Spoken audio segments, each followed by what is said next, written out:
मेरी बात सुन लीजिए। चलो भाई देखो अब मैं क्या। जगदीप धनखड़ की कितनी बेइज्जती करो, मुझे कोई चिंता नहीं है। चल झूठा।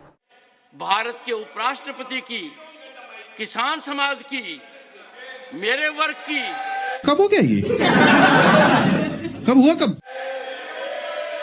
मैं पूरी आहुति दे दूंगा हवन में। भाई साहब कुछ ज्यादा नहीं हो गया ये? मतलब कुछ भी। मैं खुद की परवाह नहीं करता। मेरी बेइज्जती कोई करता है, मैं सहन करता हूँ, खून की घूंट पीता हूँ। आपकी औकात बता रहा हूँ सर, बुरा नहीं मानना सर।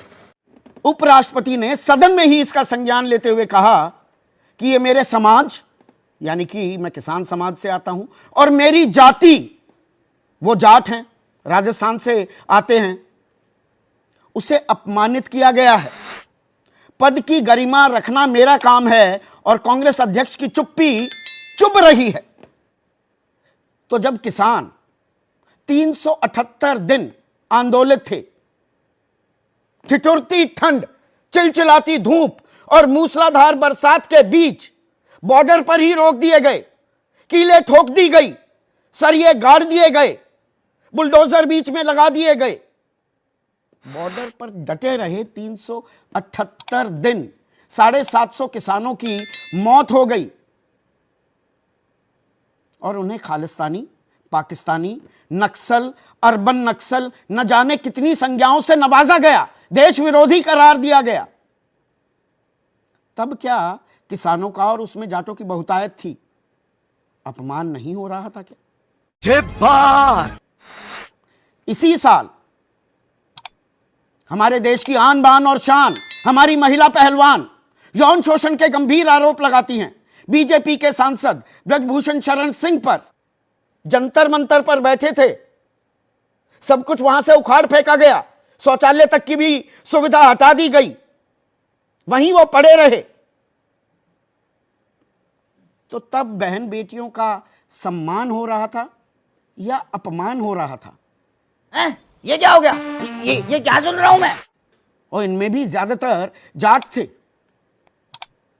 किसानों का सम्मान किया जा रहा था। रमेश बिधूड़ी ने जो संसद में कहा दानिश अली के बारे में, वो शब्द दोहराने की मैं जरूरत नहीं समझता हूं। आपको याद होगा कि इन शब्दों का इस्तेमाल किया गया, सड़क छाप भाषा से बदतर भाषा का इस्तेमाल हुआ था। तो क्या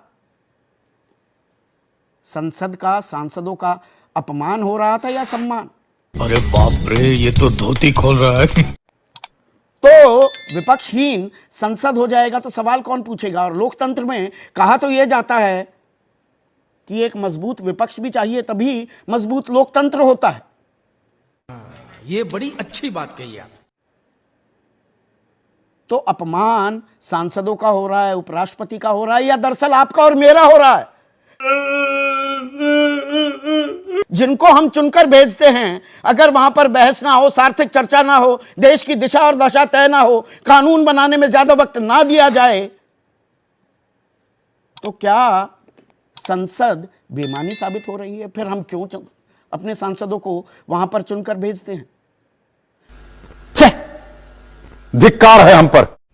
मेरा ये चैनल सब्सक्राइब करें और मेरे हर अपडेट आपको मिले, इसके लिए बेल आइकन जरूर दबाइएगा।